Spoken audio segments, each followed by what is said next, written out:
Assalamualaikum warahmatullahi wabarakatuh. Saya Nur Aji Jani Darni, mahasiswi Universitas Pancasakti dengan NIM 1872150317, akan membacakan presentasi tentang teori perilaku konsumen guna menyelesaikan tugas UAS semester 1 mata kuliah teori ekonomi mikro dengan dosen pengampu Bapak Supardi SE MM.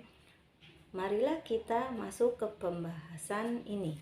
Konsumen. Teori konsumen digunakan untuk menjelaskan dan meramalkan produk-produk yang akan dipilih oleh konsumen pada tingkat pendapatan dan harga tertentu. Perilaku permintaan konsumen terhadap barang dan jasa akan dipengaruhi oleh beberapa faktor, di antaranya pendapatan, selera konsumen, dan harga barang di saat kondisi yang lain tidak berubah. Tujuan konsumen. Makin banyak barang yang dikonsumsi, besar manfaatnya. B. Utilitas, yaitu atau manfaat digunakan sebagai dasar pengambilan keputusan. C. Asas transitivity, yaitu bila barang X lebih disukai daripada Y dan Y lebih disukai daripada Z, maka X lebih disukai daripada Z. D. Pengetahuan sempurna. Konsumen memiliki pengetahuan sempurna terhadap keputusan konsumsinya. D. Itu hukum pertambahan manfaat yang makin menurun. Pendekatan perilaku konsumen dibagi dua, satu pendekatan kardinal, dua pendekatan ordinal. Yaitu pendekatan kardinal yaitu kepuasan bisa diukur, dan ordinal adalah kepuasan yang tidak bisa diukur. Perilaku konsumen dengan pendekatan ordinal. Pendekatan ini mempunyai asumsi, yaitu konsumen diasumsikan rasional. Artinya, ia memaksimalkan utility dengan pendapatan pada harga pasar tertentu. Dan konsumen dianggap mempunyai pengetahuan sempurna mengenai informasi pasar. Sedangkan utility adalah bersifat ordinal. Artinya, konsumen cukup memberikan ranking atau peringkat kombinasi mana saja yang ia sukai. Dengan demikian, konsumen tidak perlu memberikan utility atau satuan kepuasan terhadap barang yang dikonsumsi.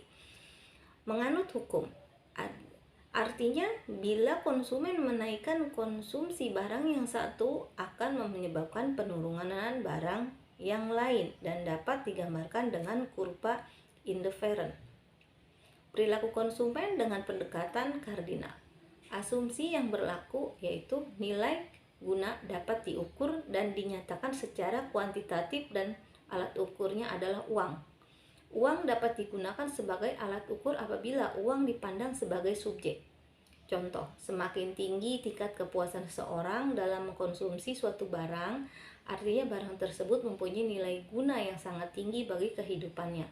Maka makin besar pula kesediaan konsumen tersebut untuk mengorbankan uangnya. Sebaliknya, semakin rendah nilai guna barang tersebut, akan semakin kecil pula kesediaan konsumen mengorbankan uangnya. Konsep utilitas. Satu, total utility.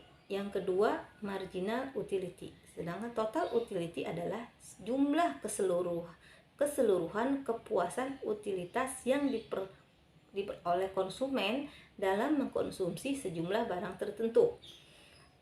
Sedangkan marginal utility adalah pertambahan nilai guna atau kepuasan yang diperoleh sebagai akibat dari pertambahan satu unit barang yang dikonsumsi. Perilaku konsumen dengan pendekatan ordinal. Pendekatan ini mempunyai asumsi, yaitu satu, rationality. Konsumen diasumsikan rasional, artinya ia memaksimalkan utility dengan pendapatan pada harga pasar tertentu, dan konsumen dianggap mempunyai pengetahuan sempurna mengenai informasi pasar. Utility adalah bersifat ordinal, artinya konsumen cukup memberikan ranking atau peringkat kombinasi mana saja yang ia sukai. Dengan demikian, konsumen tidak perlu memberikan utility atau satuan kepuasan terhadap barang yang dikonsumsi. Menganut hukum, artinya bila konsumen menaikkan konsumsi barang yang satu akan menyebabkan penurunan konsumsi barang yang lain dan dapat digambarkan dengan kurva indifferent. Kurva indifferent adalah kurva yang menghubungkan titik-titik kombinasi antara dua barang yang dapat memberikan kepuasan yang sama bagi seorang konsumen. Karakteristik kurva indifferent yaitu menunjukkan kepuasan yang sama di antara semua produk yang dikonsumsi. Preferensi kepuasan konsumen bertingkat secara konsisten. Kepuasan konsumen ditandai dengan semakin banyaknya barang yang dikonsumsi. Kepuasan konsumen dicapai dari setiap kombinasi barang yang menghasilkan. Sedangkan bentuk kurva indifferent bisa kita lihat pada layar. Garis anggaran atau budget line itu satu adalah garis yang menunjukkan jumlah barang yang dapat dibeli dengan sejumlah pendapatan atau anggaran tertentu pada tingkat harga tertentu. Kedua, itu konsumen hanya mampu membeli sebuah barang yang terletak pada atau sebelah kiri garis anggaran. Yang ketiga, itu persamaan garis anggaran 1 sama dengan PX plus Y dikali PY. 1 sama dengan anggaran, PX sama dengan harga barang X, PY sama dengan harga barang Y. Demikianlah presentasi kali ini tentang teori perilaku mikro. Terima kasih. Wassalamualaikum warahmatullahi wabarakatuh.